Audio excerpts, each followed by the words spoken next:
Sejam todos bem-vindos ao OTIXcast, o podcast ao vivo da rede OTIX Rio, uma iniciativa da Secretaria Municipal de Saúde do Rio de Janeiro.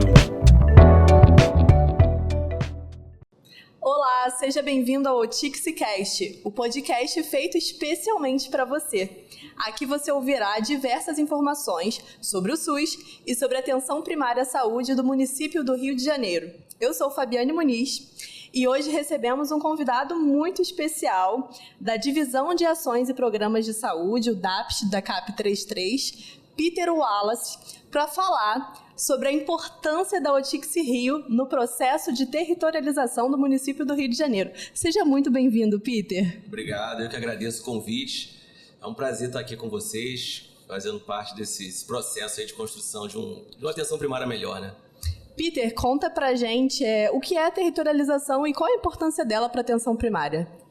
A territorialização, na verdade, é um dos pilares assim, da atenção primária, que tudo começa na territorialização. Quando vai falar de implantação de atenção primária em um município, a gente precisa entender de que território estamos falando, né? Eu já tive experiência em outros municípios pequenos, né? Sertão da Paraíba, com 5 mil habitantes, municípios de médio porte, 25 aqui na região, no estado do Rio, e aqui eu tenho já bastante tempo no Rio de Janeiro, numa metrópole. São situações totalmente diferentes, não dá para comparar o Rio de Janeiro com o município do sertão, lá do Pernambuco, da Paraíba, de outros estados que são completamente diferentes. Então, para falar de territorialização, a gente precisa entender de que local estamos falando, né? Territorialização, na teoria, a gente fala que ela trabalha com um recorte geográfico dinâmico, né? Então, tudo começa ali. A gente entende que naquele recorte geográfico a vida acontece, né? Alguns autores dizem que ali que se estabelecem as relações de poder, a vida acontece naquele lugar,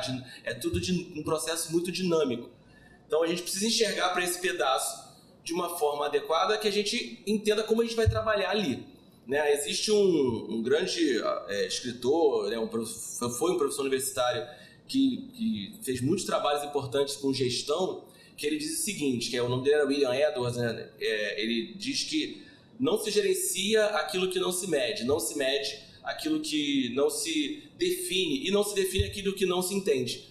E só há sucesso numa gerência quando a gente entende o que a gente está fazendo. O que ele quis dizer com isso? Tem tudo a ver com o processo de territorialização. Quando a gente quer construir uma atenção primária de qualidade, a gente precisa olhar para esse pedaço de terra, que é um recorte geográfico dinâmico, e a gente precisa entender, de que esse lugar está composto, quais são as pessoas que estão ali, né? Qual é a população que está composta ali. Então, eu preciso entender primeiro como a vida acontece naquele lugar, quais são os determinantes sociais, quais são as vulnerabilidades daquele local. Uma vez que eu entendo isso, eu preciso definir alguns parâmetros, né? E aí eu vou definir, por exemplo, como a gente tem alguns indicadores de saúde, que são as definições que a gente tem, quanto por cento das gestantes daquele território que eu preciso acompanhar adequadamente? Qual é a cobertura vacinal adequada para aquelas crianças daquele território? Então a gente vai ter indicadores que vão definir o quanto eu estou trabalhando de forma adequada naquele lugar. E aí eu vou medir, né? Aí eu começo a medir se eu estou trabalhando de forma adequada ou não. Uma vez que eu meço isso, eu consigo gerenciar todo esse processo, eu consigo pensar em estratégias adequadas, ações melhores. Se algo está muito ruim nessa medição, nessa mensuração desses indicadores, eu preciso retomar e rever o que eu estou fazendo que está de errado, por que aquilo está muito ruim. Então a territorialização começa com esse pedaço de terra que a gente enxerga dessa maneira, com um olhar técnico, um olhar pensando, né, nos princípios do SUS, obviamente, na equidade, na universalização, na longitudinalidade do cuidado, na integralidade desse cuidado, e aí eu começo a implementar ações. Então, a territorialização, ela contribui justamente como um pilar, né, para tudo que vai ser feito depois disso na atenção primária à saúde. Então, se não tiver uma territorialização bem feita, a gente não consegue ter uma atenção primária feita adequadamente. E como a população é envolvida no processo de territorialização? Bom, eu vou sempre te falar da experiência da 33, né? Eu estou na 33 já há bastante tempo, como eu falei contigo, eu estou há mais de 10, 15 anos já na 33, na ponta, incluindo ponta e gestão. E a gente tem o que eu observo é um processo interessante de amadurecimento, né? A gente tem hoje 34 unidades de saúde. 33, só para você, também para quem não conhece, né? A CAP 33 é ali na zona norte do Rio de Janeiro. Ela compreende uma das três, né? Que são 31, 32 e 33. Então ela compreende 30 bairros. Ela tem hoje uma população de 850, beirando 900 mil pessoas. Só que a gente entende, por ela ter ali um grande centro comercial, na verdade é dois, né? Que é Madureira e Pavuna, ali circula por mais de 1 milhão de pessoas, né, por dia na 3.3, porque isso, quando a gente fala desse centro comercial, a gente fala de uma pressão assistencial que as pessoas estão ali durante o horário comercial, durante os dias úteis, e que elas passam mal, elas vêm de outros municípios ou de outros bairros, ela não volta para o atendimento. Então, muitas vezes ela vai procurar na 33. Então a gente tem em torno de 1 milhão de habitantes, de pessoas que circulam na CAP 33, que isso é maior que a maior parte dos municípios, 5.200 municípios do Brasil, que a gente dá conta ali, né? Então, a gente tem um amadurecimento, né, ao longo desses anos, obviamente não todas as unidades, mas tem um envolvimento, sim, da população, por exemplo, nos colegiados gestores. Cada unidade precisa ter organizado pelo menos uma vez por mês, um colegiado gestor de saúde, que é a participação da população, né, nas decisões, no entendimento de como funciona esse processo, no esclarecimento de algumas dúvidas. Quando a gente tem, por exemplo, ano passado, né, teve a questão da dengue, muito importante, a epidemia de dengue aqui no nosso território, a gente precisou fortalecer com a população alguns parâmetros, algumas questões de cuidado. Então isso vem se aperfeiçoando ao longo do tempo. A gente tem algumas experiências interessantes. E além como eu falei, dos colegiados gestores, toda a CAP tem um conselho distrital, que é composto pela população, paritária, né? População, profissionais de saúde e entidades de saúde. Isso também ali é construído a partir dali que é construído muitas políticas públicas, né? Então, isso é importante. Por exemplo, a gente teve recentemente no nosso território, por conta da violência armada, que é outra questão vulnerável importante no nosso território, a gente teve uma equipe de uma unidade ali na região de Irajá, que ela era de uma unidade que ela ficava ali um pouco para dentro do território que tem a presença de violência armada. E essa equipe, ela era de população que era fora da comunidade. Então ela tem uma dificuldade de acessar essa unidade. Sempre teve. Então, através desse processo de colegiado, do conselho distrital, de conversa com a população, ela pôde, junto com a gente, entender e trabalhar para que a gente pudesse tirar essa equipe, né, os profissionais, eles pudessem ser atendidos em outra unidade. Então isso faz parte de uma construção e um amadurecimento da territorialização. A gente não deixou de assistir essa equipe em todos os cuidados que ela precisa. Ela tinha acesso, mas ela não tinha acessibilidade para essa unidade antiga, porque ela não conseguia chegar por causa da violência. Então a gente continuou com acesso em outra unidade e a gente permitiu a acessibilidade dela, uma vez que agora ela consegue acessar essa outra unidade. Então a territorialização, através dessa troca da participação popular, do colegiado gestor, fez com que a gente conseguisse ofertando cuidados para essa população. Então, isso é claro, a gente precisa amadurecer mais, mas a gente já tem bons resultados, né, através desse processo de parceria e contribuição da população com a territorialização. Peter, pode compartilhar com a gente como que é o processo de territorialização e como que é a parceria da OTICS? Bom, eu vou falar assim, como começa desde o início, né? Tá. Assim, a secretaria, a gente tem hoje, pra você ter uma ideia, 60% de cobertura no nosso território de saúde da família. Obviamente todos os residentes têm acesso, né? Mas só 60% têm acesso a equipes de saúde da família. Pensando em 900 mil pessoas, tem uma grande parte ainda que não tem acesso. Então, quando a secretaria, né, juntamente com a gente tem um planejamento já para todas as áreas descobertas, a secretaria aprova uma inauguração de uma unidade, como é que funciona? A gente primeiro estabelece um território, né, com mapeamento mesmo. Eu já visitei praticamente todas as áreas descobertas e a gente identificou áreas que são públicas, né, para construir a unidade. A partir daquela unidade, utilizando os censitários que o IBGE ele libera, né, ele fornece, A gente começa, vamos supor que aquela unidade vai ter 6 equipes, terá 6 equipes, né? Vai ser composta por 6 equipes. Cada equipe possui de 3.000 a 3.500 pessoas. Então a gente vai construindo, juntando os censitários até formar uma equipe e aí formando 6 equipes. Formou esse mapa, a gente precisa, né, após contratação dos profissionais, a gente vai para o território para mapear esse território, né? Uma coisa é o que está ali no mapa que eu peguei através do censitário do IBGE e a gente agora está com um censitário mais atual, 2022, mas a gente trabalhava com o de 2010, que era muito obsoleto. Então, a gente vai para o território, que todos os profissionais da equipe, logo no iniciozinho, a CAP muitas vezes vai junto, os ACS, os profissionais de nível superior, nível técnico, e eles vão fazer esse mapeamento. De fato, entender se aquelas casas que estavam ali no mapa, aquelas ruas existem, porque às vezes ruas aparecem novas, acessos são fechados.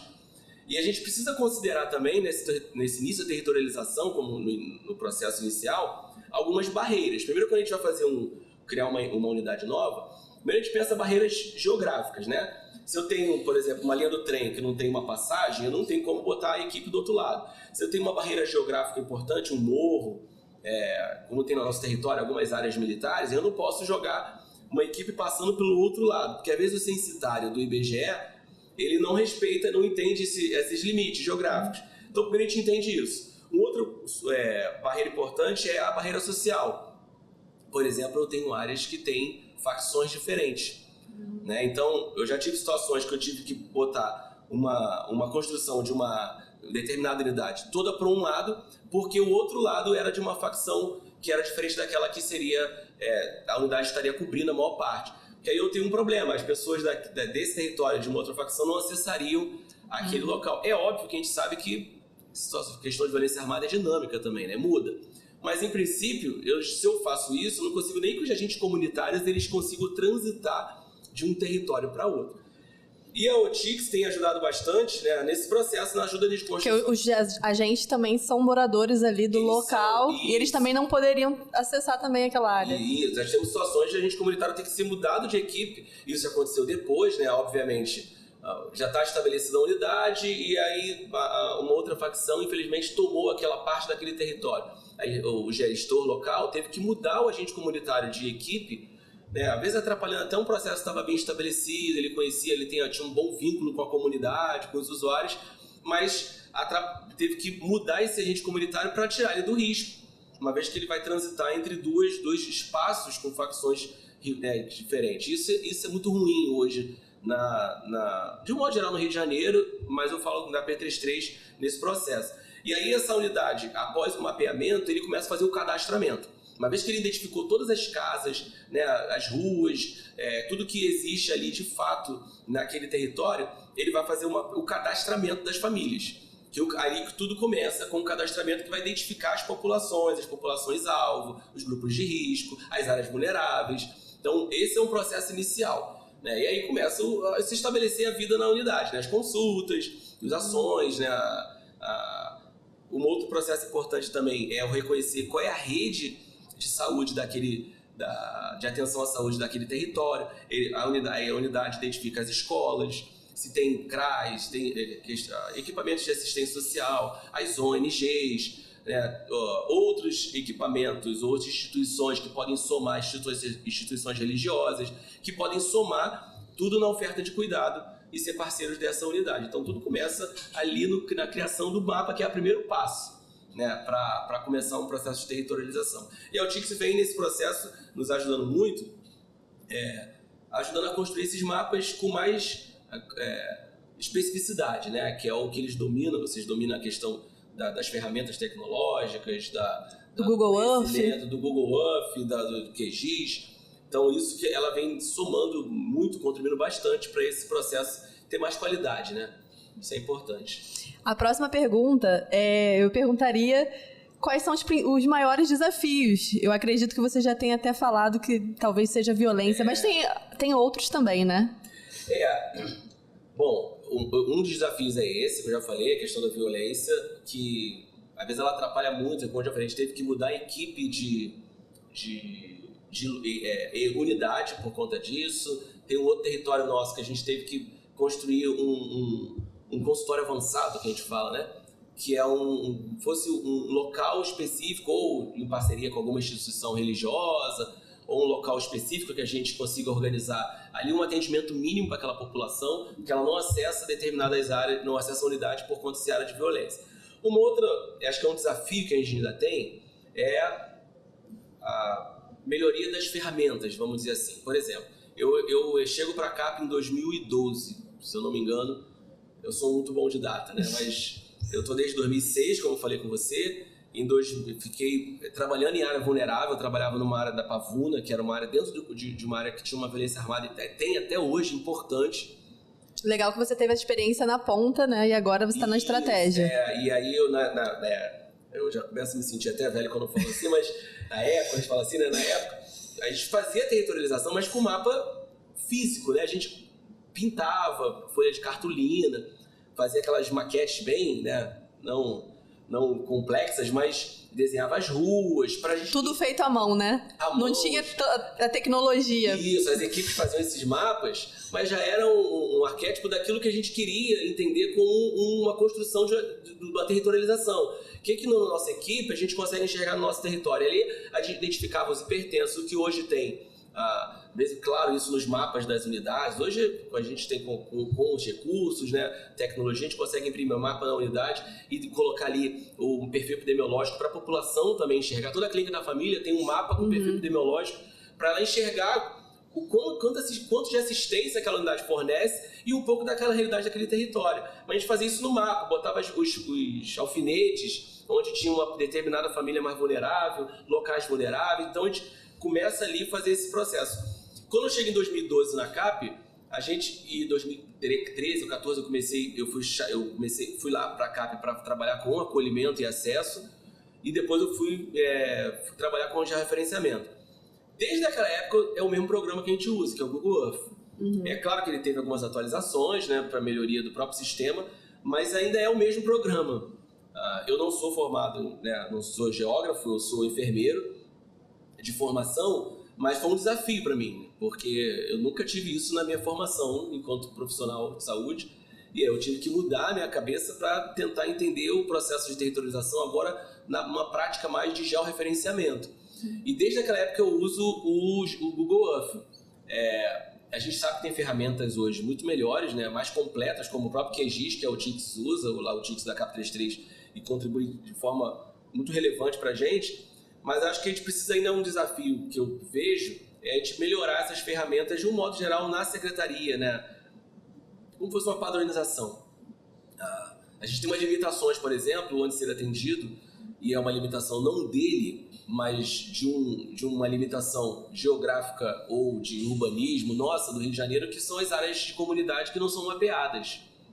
Então, pensa você, Fabiane, as áreas mais vulneráveis do Rio de Janeiro são as que não são mapeadas pelo sistema de georreferenciamento, porque elas, quando você bota no onde ser atendido, por exemplo, tem uma comunidade nossa, do nosso território, que tem um beco de um só, que a população reconhece esse endereço, porque é um beco que só passa um por vez, mas ele não existe no onde ser atendido, porque ele não é mapeado pelo IPP, por conta de todas as questões que a gente já sabe da dificuldade de mapeamento.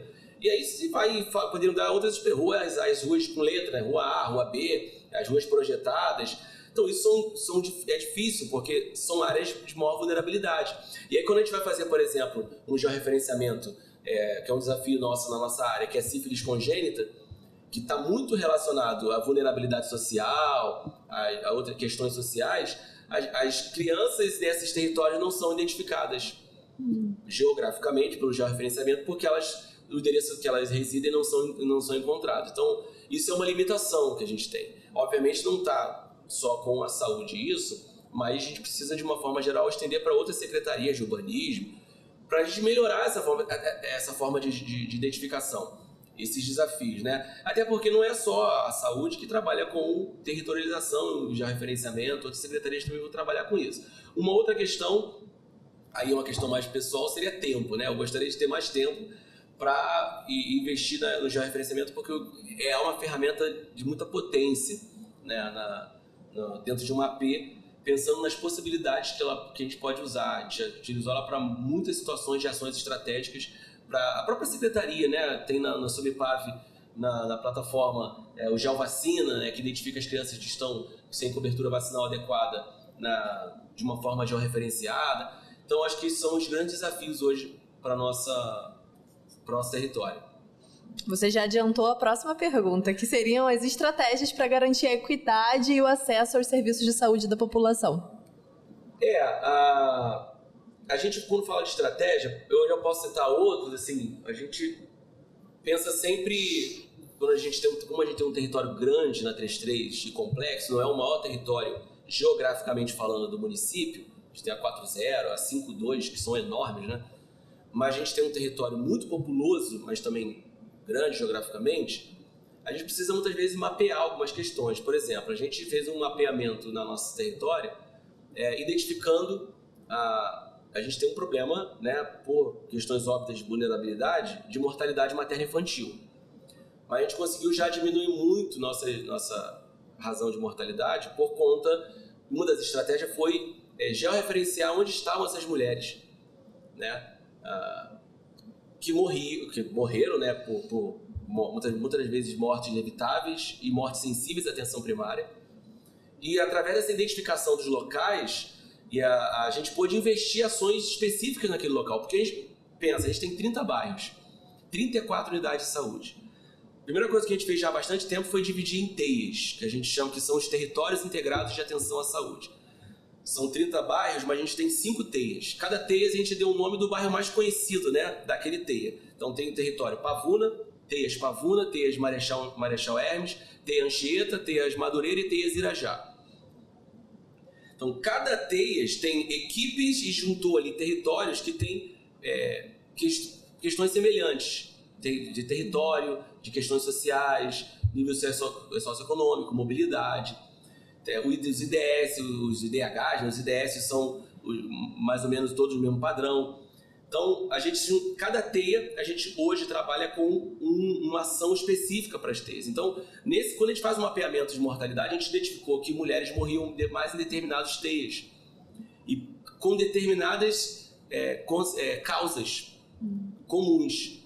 Então, uma vez que a gente identifica essas causas comuns, a gente consegue ter ações mais específicas e mais assertivas. Isso. Então, isso foi um ponto, uma experiência muito produtiva. Eu fiz para não esquecer de algumas coisas. Por exemplo, uma outra questão que a gente fez já há bastante tempo, a gente tem no TEIAs Pavuna, já teve, hoje não é mais, mas já foi por muito tempo, Costa Barros, Barros Filho e Parque Colúmbia foram os 3 piores IDHs do Rio de Janeiro, por muito tempo.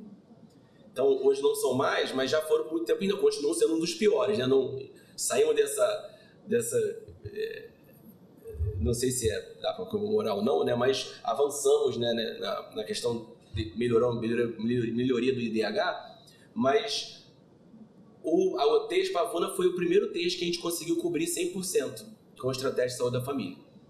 Foi possível só a gente mapeando e entendendo as vulnerabilidades daquele território.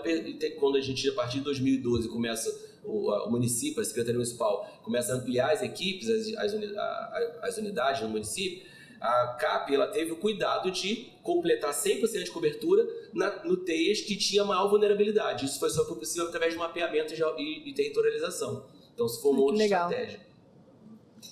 Peter, e qual é o papel da OTICS nesse apoio à territorialização? Como você enxerga esse apoio? Como eu falei, acho que hoje, e como sempre, né, a OTICS sempre teve um papel muito relevante no apoio nessa territorialização. A gente já solicitou e teve parceria em muitas estratégias.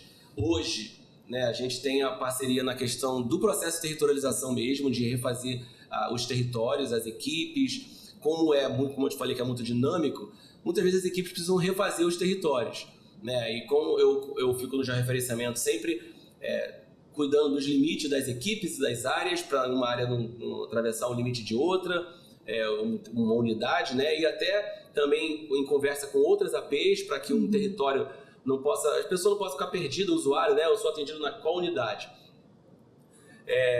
E a OTICS ela vem trabalhando junto com a gente nesse processo de territorialização, construindo esses mapas com muito mais qualidade, né, que eu faço, até porque as ferramentas que eles usam são ferramentas de muito maior possibilidades. apoiando as unidades também, né? Às vezes o próprio gestor da unidade pede apoio ao TICS para fazer esse processo, para refazer um mapa, e ele, né, acaba também trazendo esse apoio. Na construção de ferramentas também, por exemplo, a gente tem um desafio hoje, que é reduzir o tempo de notificação dos agravos, desde que a equipe notifica até ele ser digitado no Sinanet, no sistema de notificação. Então, o TICS tem ajudado muito a gente criando ferramentas que possam diminuir esse tempo. Então, ela tem contribuído de várias maneiras, e acho que são as experiências que a gente pode citar, que são as experiências mais interessantes, mais recentes, né? Uhum. E como o processo de territorialização pode ser aprimorado nos próximos anos? Assim, a gente tem alguns desafios, né, pela frente. Primeiro, como eu falei, acho que é o amadurecimento das ferramentas, né? A gente precisa de ferramentas hoje que acompanhem as demandas, né? Por exemplo, o antes de ser atendido, acho que com a chegada das inteligências artificiais, eu acho que isso seria interessante a gente ter a implementação ou a conjunção ou a inserção de uma IA a ponto como funciona hoje. Uma pessoa ou uma outra unidade, ela joga o endereço, a gente já tem lá claramente o nome da unidade, o endereço, as informações básicas, o nome do médico, do enfermeiro. A gente não tem hoje ainda do agente comunitário, mas a gente precisa muitas das vezes, como eu falei, essas áreas mais vulneráveis que não tem endereço, o algoritmo lá do ser atendido, ele muitas vezes leva para outro local, né? E a pessoa acaba ficando muitas vezes perambulando, né? Circulando pelo território de maneira equivocada, e aí acaba ficando muito chateada, né, com isso. Então, eu acho que a gente podia implementar, de repente, essas novas tecnologias nessas plataformas de georreferenciamento, que seria uma composição muito importante. Acho que esse é um grande desafio, ao meu ver, hoje. E o outro, acho que também é a padronização de novas ferramentas, né? Para, por exemplo, todas as capas usar a mesma plataforma, onde ser atendido, eu hoje entendo que não está mais correspondendo à demanda de cuidado e de ações que a gente tem, né? Tanto que algumas capas já têm profissionais que estão especializados nessas outras plataformas. A gente precisava padronizar isso. Acho que isso é um grande desafio para a gente hoje. Fica aí a dica. Peter, estamos chegando ao final e eu já estou caminhando, né, para a última pergunta. Pode compartilhar para a gente quais lições aprendidas nesse processo de territorialização que pode servir como lição para outras áreas de planejamento?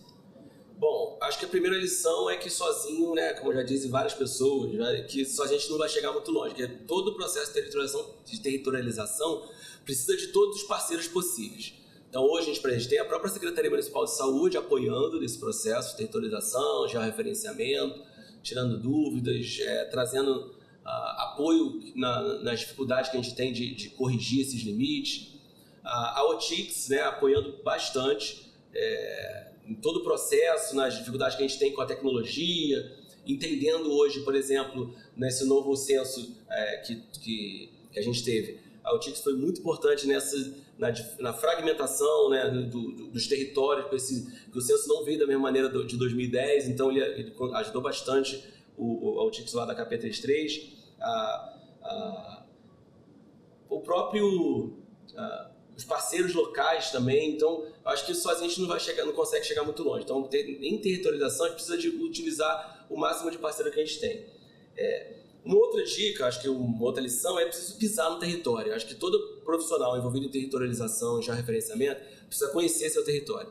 A gente não pode falar de um local que a gente só conhece através de uma tela, de uma foto de satélite, de dados que a gente encontra em plataformas de sistema de notificação. O nosso coordenador Luiz Felipe sempre diz: sair do escritório e ir para o território. Então vamos usar esse lema. É isso aí, Felipe. Ele até mandou fazer uma blusa. Se você ver nosso mural, também tem essa frase. Então, exatamente. Felipe, ele entende muito, né, de territorialização já há bastante tempo. Então, isso é uma realidade. A gente precisa entender que uma coisa é o mapa, né, como a gente olha, e uma outra lição também, já incluindo nessa, nosso mapa nunca, precisa aceitar isso, nunca vai estar atualizado 100%.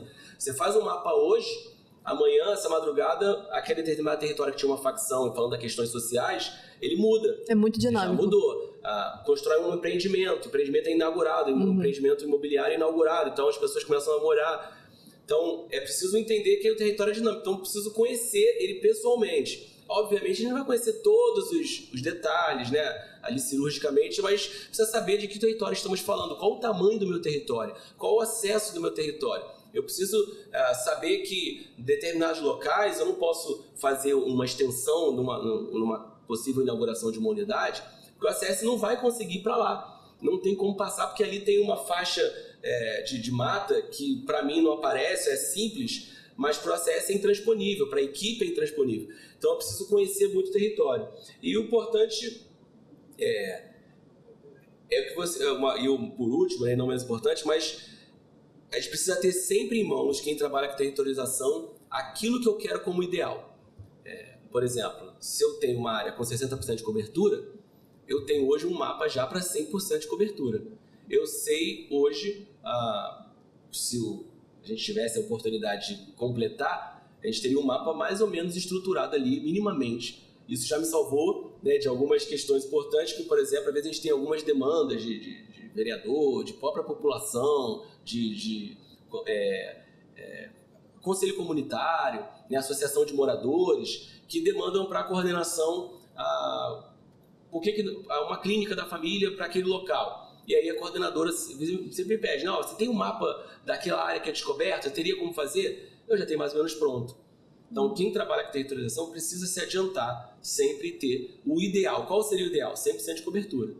Então, se eu pudesse ter 100% de cobertura, quais são as áreas possíveis de construção? Então, eu preciso sair e eu conhecer, aqui é uma área grande, não vai atrapalhar, não vai acabar com o parque, não vai acabar com o campo de futebol para tirar o lazer, né, o espaço social da comunidade, mas eu posso colocar aqui uma clínica da família, então é um espaço adequado. Depois quem vai dizer quantas equipes são, qual o tamanho, isso é a parte da engenharia. Mas eu preciso saber e eu ter pronto ali qual seria o meu ideal. Então isso que já me salvou bastante, eu acho que seria uma boa dica, uma boa lição para quem for trabalhar com isso. Peter, muito obrigada. Aprendi bastante sobre territorialização. Eu que agradeço. Agradeço também vocês que estão acompanhando nossos conteúdos. Não deixe de seguir as nossas redes sociais, OTixRio _2021 no Instagram e OTixCast no YouTube. Muito obrigada e até a próxima. Até a próxima.